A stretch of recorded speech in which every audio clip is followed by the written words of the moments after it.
Before we begin, please note, the views and opinions expressed in this podcast are those of the host and guests and do not necessarily reflect the official policy or position of any affiliated organization.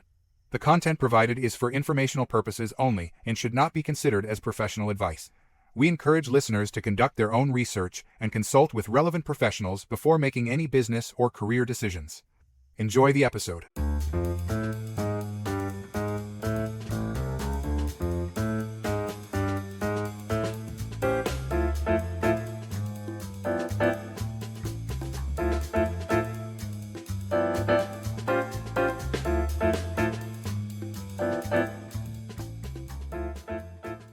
Good morning and welcome back to Coffee and Career Chats Startup Edition. I'm your host Adel Hameed, call me Adel. Whether you're a startup leader, an aspiring founder, or someone figuring out how to pivot your career path or pivot your career, change your career, you've been your whole life working as an engineer, you did your computer science, you did an engineering program, or even an architect or a technician, and then you decided, you know what, I'd like to try something new. This is no longer satisfying my urge to learn or to grow career-wise. Today, we're stepping into a conversation that hits that core of what many professionals wrestle with. Many of us, we decide not to do anything with it, and we continue believing in the sunk cost fallacy, saying, you know what, I invested so much time into my career, learning so much. Starting over right now might not seem appealing after 10, 15, 20 years of working and building that experience. However, our guest today is someone who has gone through that transition and succeeded and has been adding value within the company or the startup that she's been working with. She never looks back. So what if the career that you trained for was just a transition? It wasn't the right one for you anymore.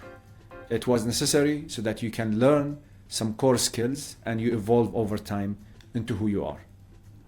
Our guest today, Jenny Du, asked herself those questions and then went ahead anyways.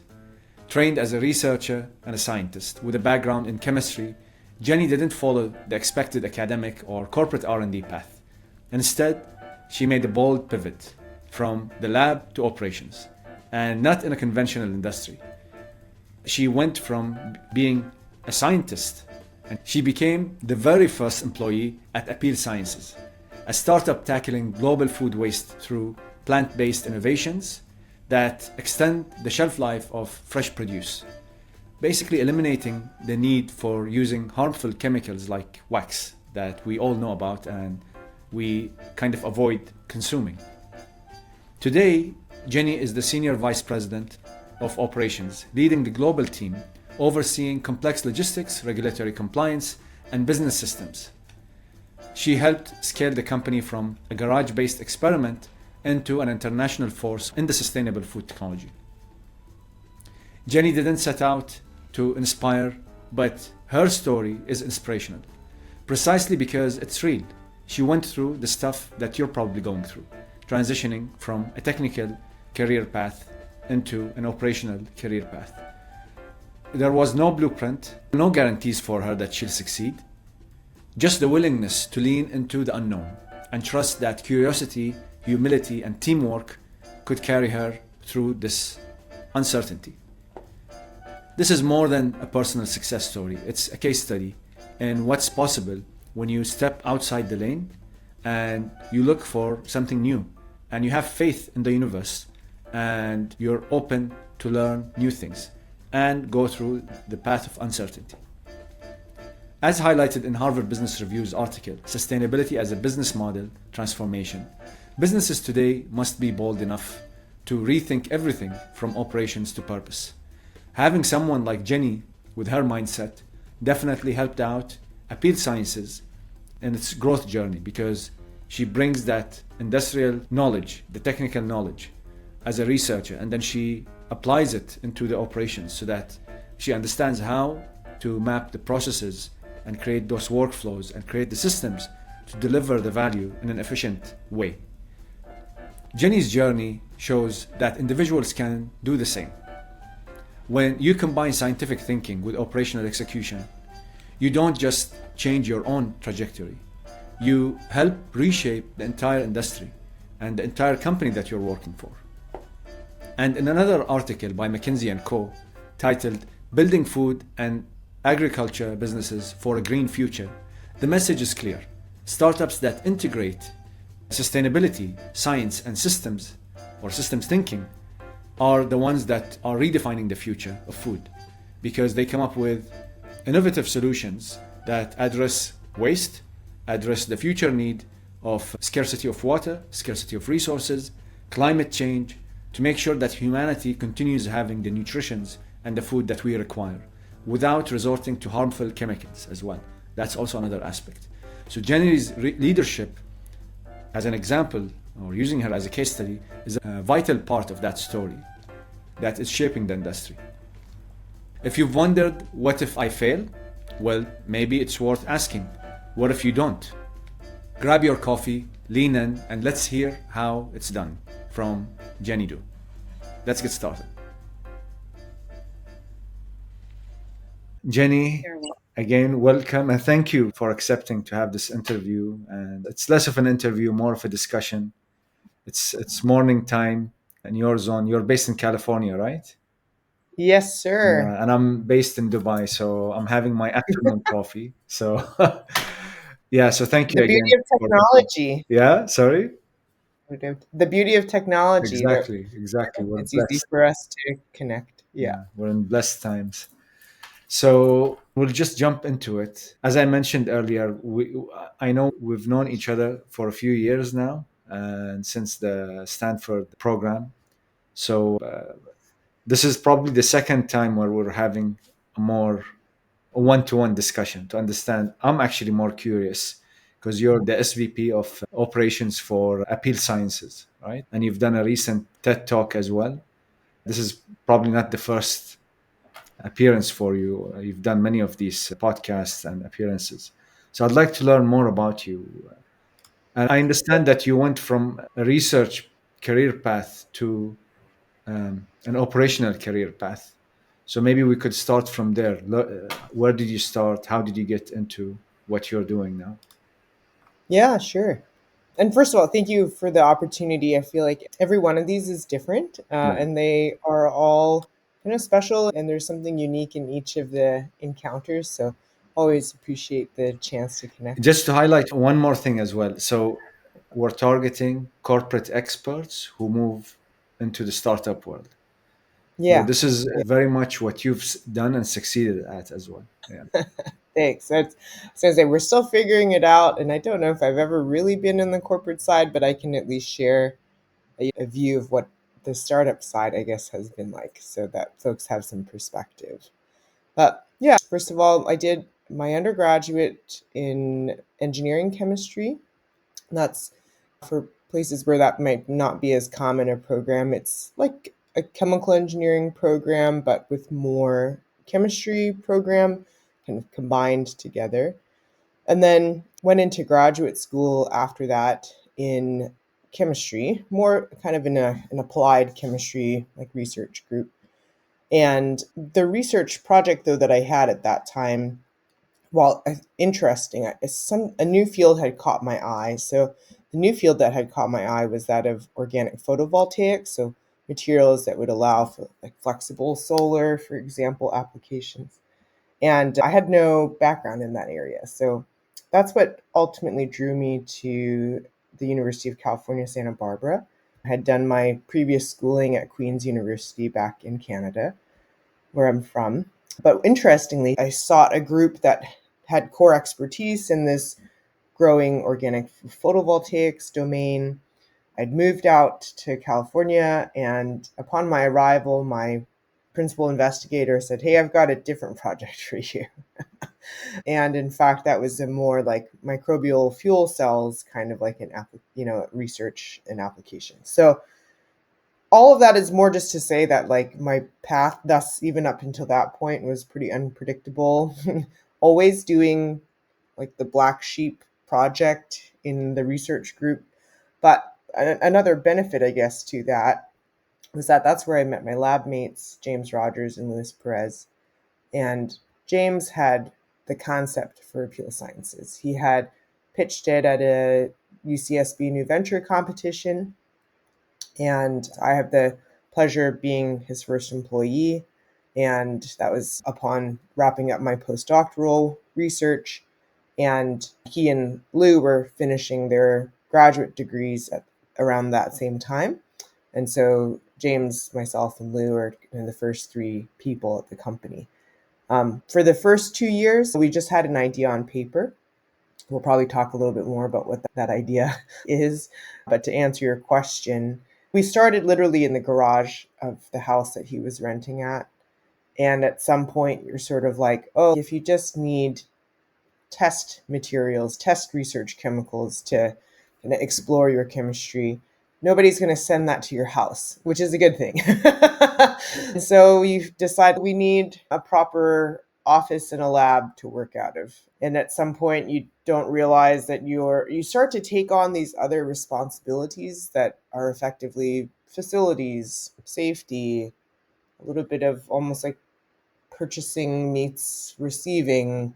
Oh, you need an NDA to have a conversation with someone. You're wearing a little bit in learning the legal hat. And then our team, at that point, we were adding more technical staff as well. And about 2 years in, James, who was our CEO also at the time, pulled me aside and said, "You've got a new job title. Like, congratulations. You're like head of operations." I just remember looking at him like, what is that? It's not something I'd ever heard of, even as a title. All we kind of knew was like this science and engineering track and almost like researcher type of technical job titles, and had zero exposure to really. And when you look now that that a technical role is just one of a really broad spectrum of roles and new roles that are almost being created in new fields as the work evolves. But so he told me, "You're head of operations." I looked at him blankly. I then went online. I probably wish ChatGPT, existed at that time. So I Googled heavily, what does this mean? And then you learn a pretty amorphous definition. It's almost like operations is what sort of everyone else doesn't lay claim to. True. And it can have a pretty wide variety of definitions, but that's how I technically started down that track. And even the scope of operations evolved based on what the company then needed at that time. And so at some point it became, we've got a proof of concept here that works. We need regulatory approval. So then suddenly a regulatory affairs function emerges within the organization.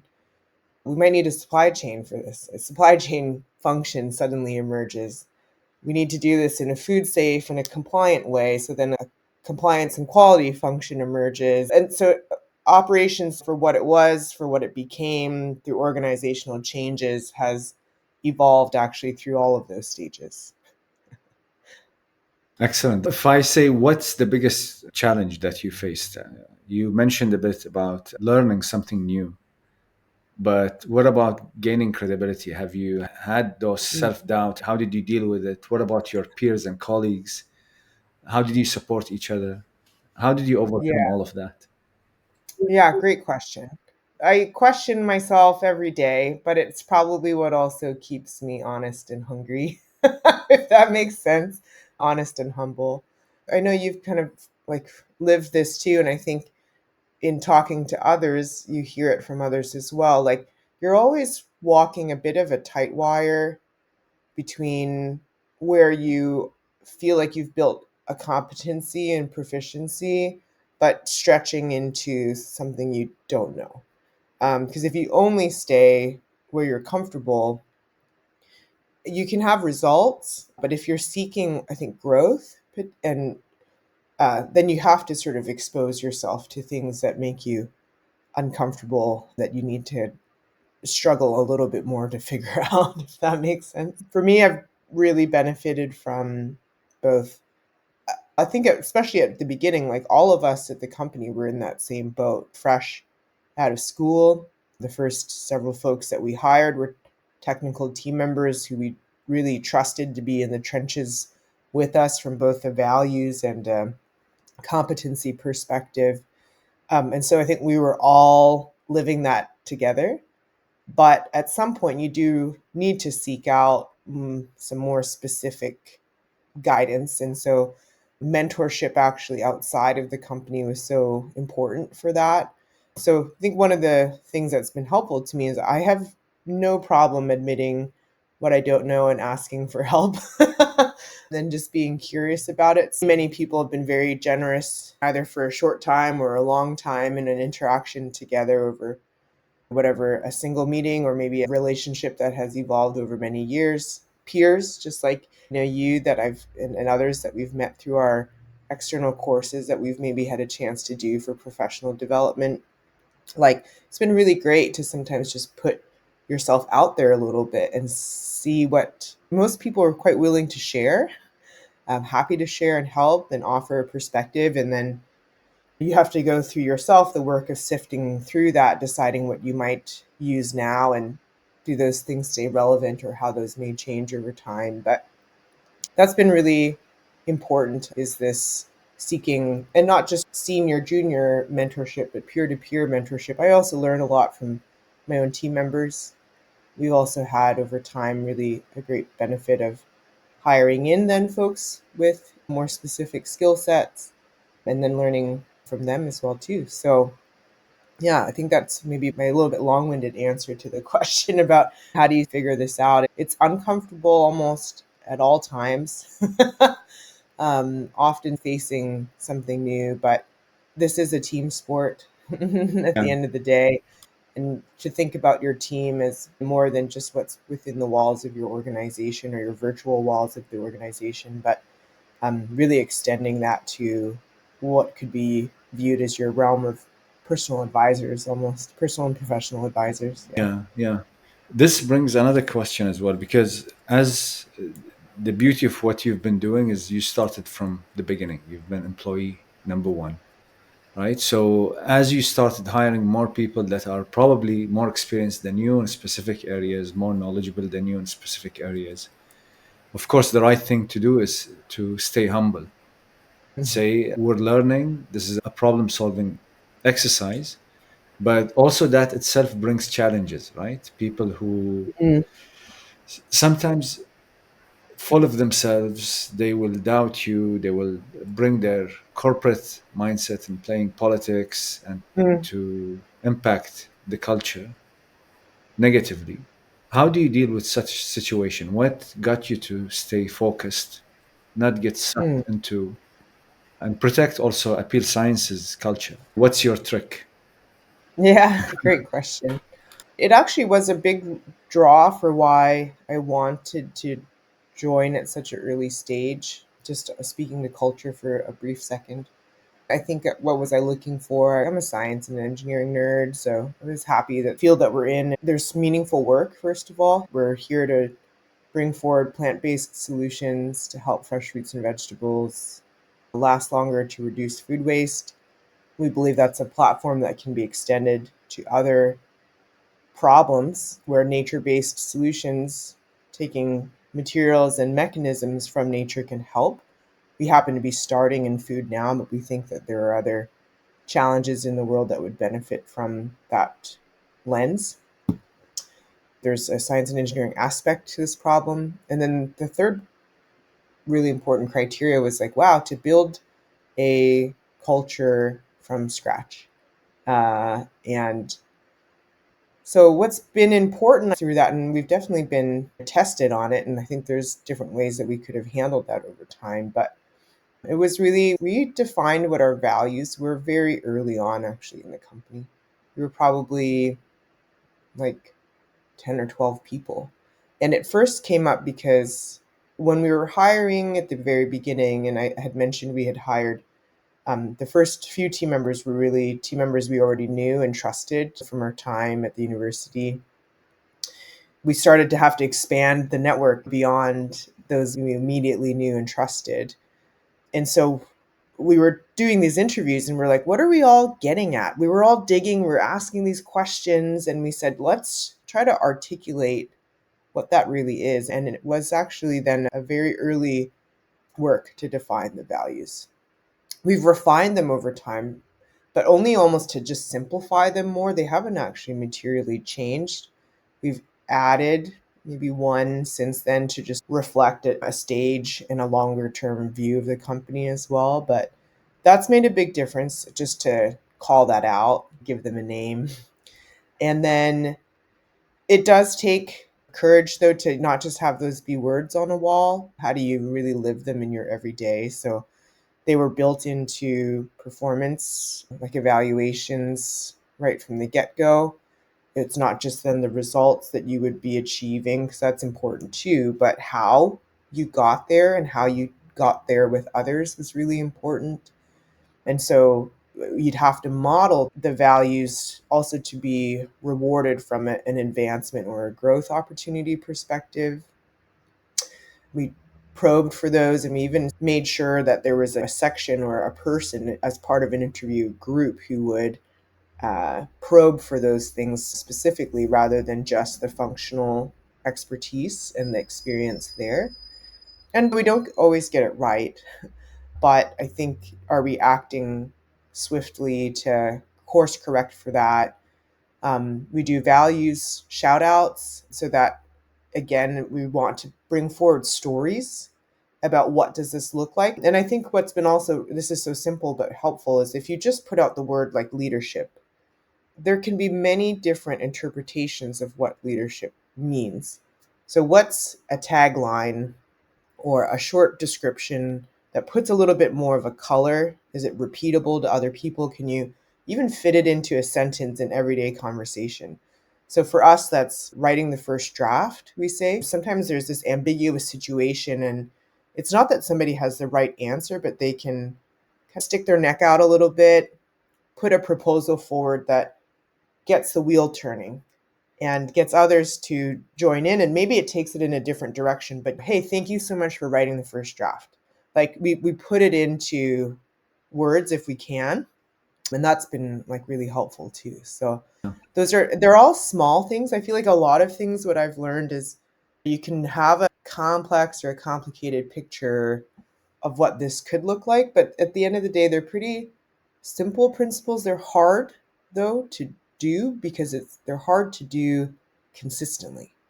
And Yeah. that's probably the more complicated like aspect of it. Yeah. Conceptually simple, Yeah. but difficult in practice. I could see the passion in what you do because you're benefiting the world, right? You're benefiting humanity. Your project is focused on sustainability of food, eliminating waste.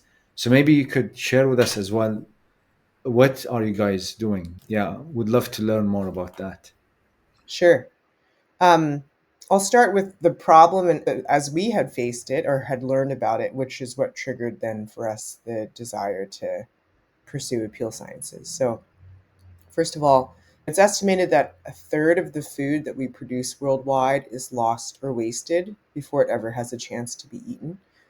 And for a category like fresh fruits and vegetables, which for us, we feel like, wow, more people should actually be eating them. They're so important for good health and longevity. For that category, they're even more perishable. And so sometimes the waste can be as high as like half.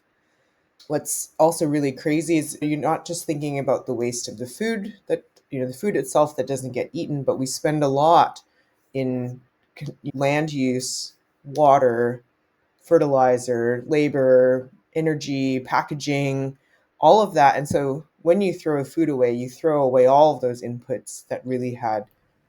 You're talking about waste throughout the whole supply chain or Yeah. before it Yep. actually Yep. reaches the table or the supermarket? All of the above. So waste happens at every step of the Mm. supply chain. And our belief was like, this is a product that has these fresh fruits and vegetables have value. There must be value in giving it also then more time to this perishable product. But the waste does happen, and handling and packaging and all this stuff happens all along the way. So if you've had to expend any of those resources at any stage and at any later stage, that product is discarded, then it's definitely a waste of those resources. And what's really incredible is if you add up, like, the way to summarize it is if global food waste was a country, It's the third highest emitter of greenhouse gases after China and the Wow. US. Mm. So it really adds up, but it's also a place where we believe that there's like a lot of like preventable, avoidable That's an like argument for vegans as well, right? yeah. Because they're trying to save the world through. I was one of those people, unfortunately. Yeah. Yeah, but I think we don't sort of we don't endorse sort of one specific way or another, but I think everyone can stand to eat more plants. There's whole plants that are good for health. But anyway, so for us that we once you hear something of that magnitude, and I think especially where we are in Central California, we're surrounded by we're really lucky to be surrounded by fields and orchards with this fresh produce. And so it's really quite like visceral to imagine, like when you look at a field that like 50% of this may not make it, that's like really crazy to consider. And so we just started, James really asked some really basic questions like what causes produce to spoil? And you realize it can be environmentally driven, like water loss and oxidation. Because this is really when you fresh produce is like a living plant. When you pick it off the tree, you've separated it from this nutrient source almost. And so what it has is what it has to burn before it decays. And so it's breathing, it's respiring. And then separately, it can be like attacked by like mold and pests. So it's a biological stressor. And so for us coming from a background in materials and chemistry, looking at things like film formation, we really thought like maybe there's something we can do on that material side to handle these abiotic stressors rather than the biotic stressors. And also just started asking questions like how is produce protected today? It's surprisingly a pretty limited set compared to like pre-harvest technology has agricultural technology has seen a lot of growth and investment, but post-harvest it's like refrigeration, post-harvest pesticides that have been pretty legacy for a long time. Packaging, plastic packaging, but that has problems. We've got a single-use plastic and a microplastics problem. And waxes are used, but we've found that they really add shine, but they don't do a lot to extend life as much as they could. So we looked at what are plant peel, like what are plants, like how do plants protect themselves?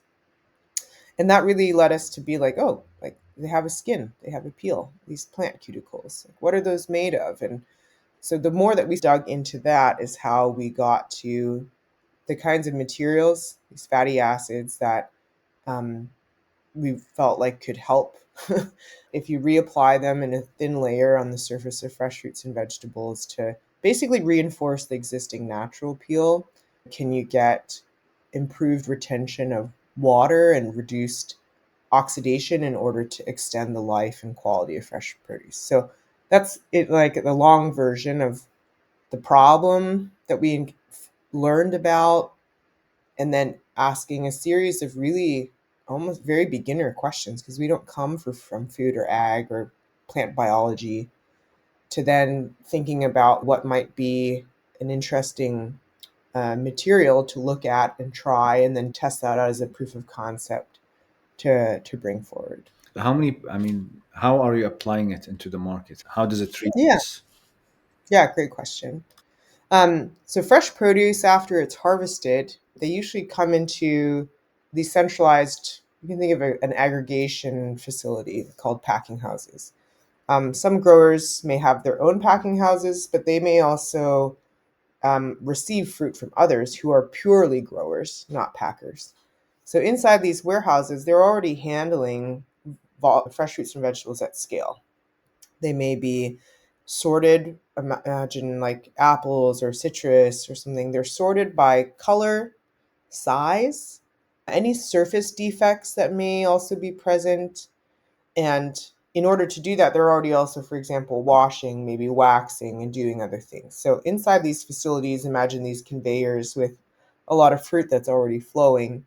So we replace the waxing step that would happen inside of these packing houses, for example. And then they go through the normal supply chain. They get into the trucks, and then the trucks will go into the distribution centers. Just trying to imagine the complexity of your operations. So there is a bit of an R&D activity that's taking place. There is a bit of Mhm. commercialization, sales, business development, Yeah. compliance. How big is your team now? You mentioned. Yeah. Like worldwide, we're about 150 people. Yeah. And it's a Hmm. complex operation to be able to handle all of this. So from starting with 12 people to 150, what Yeah. were the key milestones that you feel like, you know what, when we achieved this was a major shift for us operationally? Mm. We needed to Mm. step up our game to become Yeah. scalable. Yeah. So interesting. Just to kind of paint a picture of the rest of the operations, we end up, part of it is the manufacture and compliance of a food ingredient. And so, in a way, that's its own set of operations and requirements. And then separately, there's a whole like field deployment. And so you can imagine technical field staff and customer support, in that way. So it's almost sort of uh, two, two in one. For us, I think what's interesting is actually version one for us was quite important to break into the market, but very complicated and difficult to scale economically. So we've actually had a couple of major shifts. At the very beginning, when we approached the packing houses, um, they typically are the recipients of a lot of price pressure already from the retailer side. And so they were, I don't know if I like want or need produce that lasts longer. That sounds like an added input, which is an added cost. And also, the more that people throw away, like the more they have to come back and buy again. And so we were like, oh man, this may be a tricky, I guess we were very surprised. That was like the original reception of the concept for the technology. So we actually approached retailers. We went to our customer's customer. We were, where else if we are giving time to produce along the whole chain, where else is that accrued or where else is that realized? And so we believe that, especially for some categories, there was maybe more benefit to the retailer and to the end consumer than there was immediately for the suppliers, especially those who have a pretty strong like corporate social responsibility commitment or position. We're really great starting like partners. And because they had a desire or preference to try the product, then they could ask their supply chain to give us basically room in the packing houses to apply the product. And then version one works great. We might have had challenges in like preparing it in a way that would stay. So the product is technically like a powder, but it has to be dispersed into water.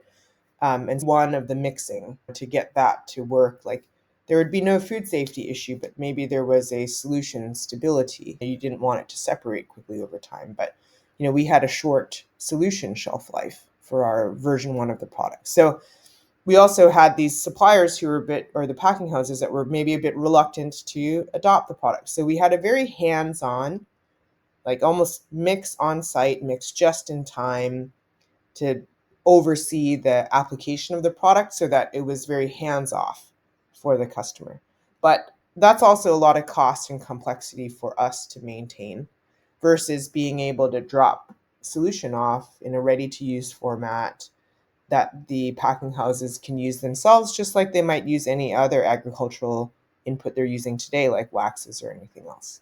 So, version one was like, can we show proof of concept, get actually a footprint of, in the market, or get a foot in the door to just show the industry that at scale that the product really works.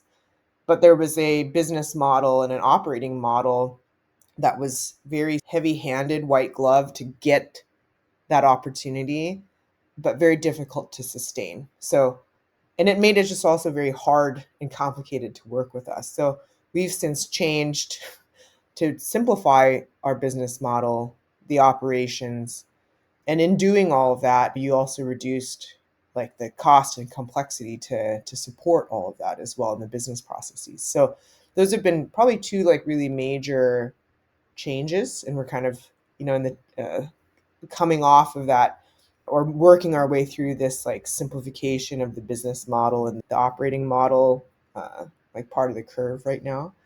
And then I think other important milestones have also been like a global footprint. So fresh produce does move all around the world. It's seasonal as well. There are times when, yes, the northern hemisphere can grow that category, but then you have to switch to the southern hemisphere if consumers like us are going to have year-round access to a certain category. And so that actually required or pushed us to be a global company probably much sooner than anyone would have wanted to be. If you haven't quite figured it out and you're in one market yet, or are you ready to already have to sort of replicate this and then deal with some of the challenges of operating at a distance from each other, cross culturally, et cetera, et cetera. But at the same time, that's been a lot of fun. Amazing, amazing.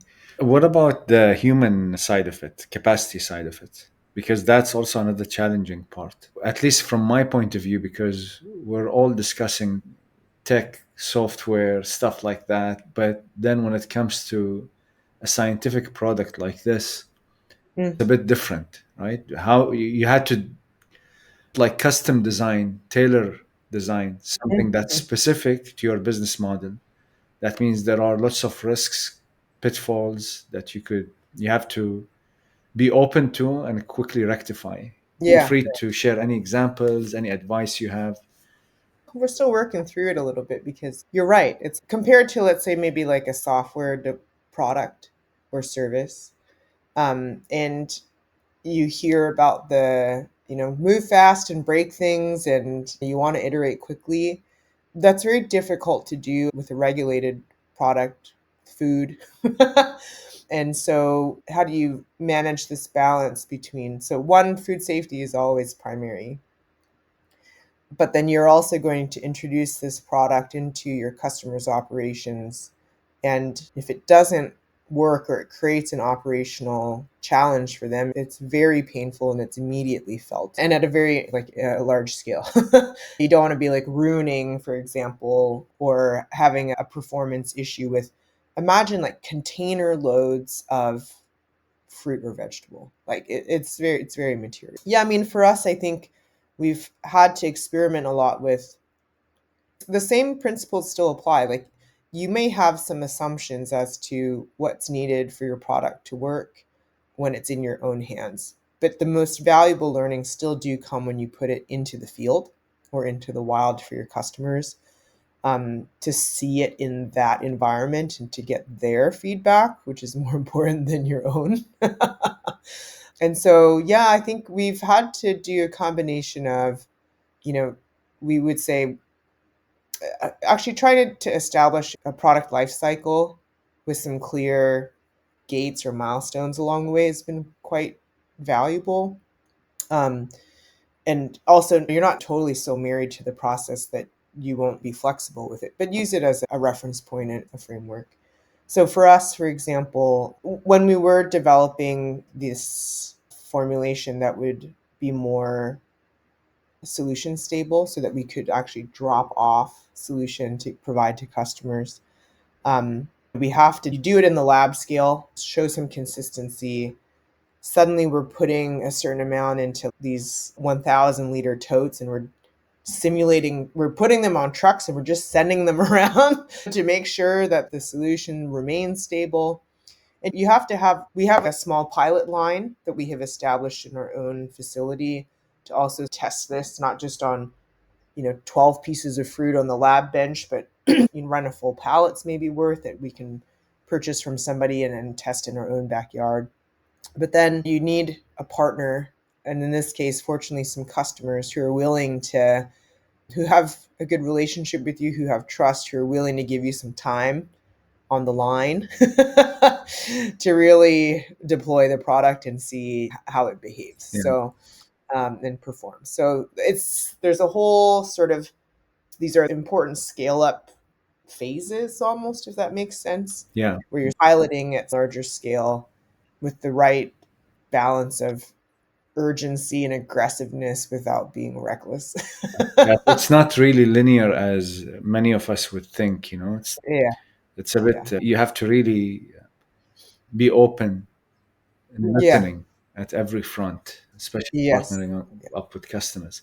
And I really yes. appreciate the level of complexity that you guys are going through, because we're not used to hearing these kind of business models and the journeys. So it's refreshing to see it's not as easy, especially we keep hearing the stories of startups in Silicon Valley and the Mm, developed startup ecosystems where things are a bit more predictable, the environment is a bit more forgiving. But even though you're based in California, the environment is not as forgiving because it's a new industry, it's a new technology. It's amazing. Thank you for sharing all of this, Jenny. I would love to. I have still more questions, but I'm conscious of the time limitation as well. So we'll end it to this point, and I'll end it with a question that we usually sure. ask everyone, because we get into startups and startup leadership role because we're passionate about something. We want to leave a legacy behind us. And if, let's say, 50 years from now, what do you want people to remember about Jenny? At the end of the day, and I've been thinking about this more and more, Hmm. everyone's time on this earth is limited. Hmm. Like it's not something we can escape, unfortunately.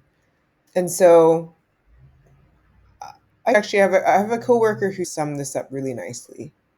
He's like, "Do you like who you work for? Do you like who you work with? Well, it may or may not work out, and that's not something you can fully control, but did you have a good time trying to figure it out?" And so to me it's very important, like these connections.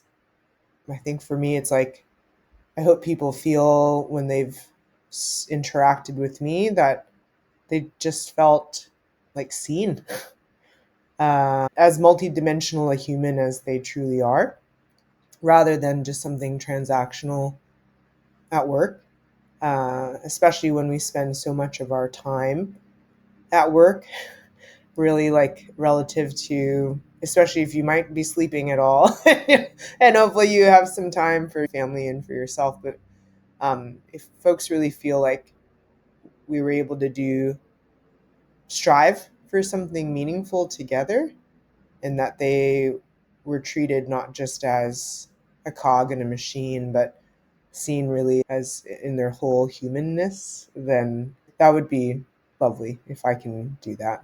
Yeah. Amazing. This is a very good sum up, because it's not about having an exaggerated goal like being as famous as Elon Musk. It's about leaving something good with people that you've worked with. Give them that. It's amazing. I love the answer. Thanks. I appreciate the opportunity to reflect on it actually. So Yeah. thank you for the question Yeah. and to share that. Yeah. If someone wants to learn more about you, what's the best way? Yeah, probably. So our company's website and probably on my LinkedIn. Yeah, Yeah. we'll leave Yeah. that too as well. Yeah. Yeah, Great. excellent, amazing. Well, thank you very much. So thank you again, Jenny, for taking the time and joining us and being generous with your knowledge. And to the audience, we'll be sharing all the links that you mentioned down in the description of this episode. Thank you again. Amazing. No, thank you. And I hope it's helpful that your audience is able to take something away from it. Yeah. Absolutely. Thank you. Thank you again, Jenny, and thank you everyone for tuning in. I hope today's conversation gave you a practical insight of what's required when it comes to changing your career path, embracing the uncertainty. How does it feel? What are the things that you'll have to go through to get out of that uncertainty, and whether it's right for you or no. Remember, leadership isn't about controlling every detail. It's about empowering your teams, making decisive moves, and adapting when things change. If you found today's episode valuable and useful, please make sure to subscribe and leave your review. If you have any questions for future episodes or any recommendations, please leave them in the comments. Or even if you have a recommendation for resources and articles that could be useful for the rest of the listeners, then please share it there as well. I'll read through them and I'll come back to you and I'll comment on those comments as well. So please make sure as well to share the link of this episode to anyone who could find this information useful or could inspire them to take the leap and change their career. You might be the reason they transition into something bigger. So thank you again, everyone, for tuning in. Let's keep the conversation going, and I'll share Jenny's LinkedIn profile in the description below so you can follow her and stay updated on what she's building at Apeel Sciences. Until next time, keep leading, keep growing, and stay true to who you are. Thank you, everyone.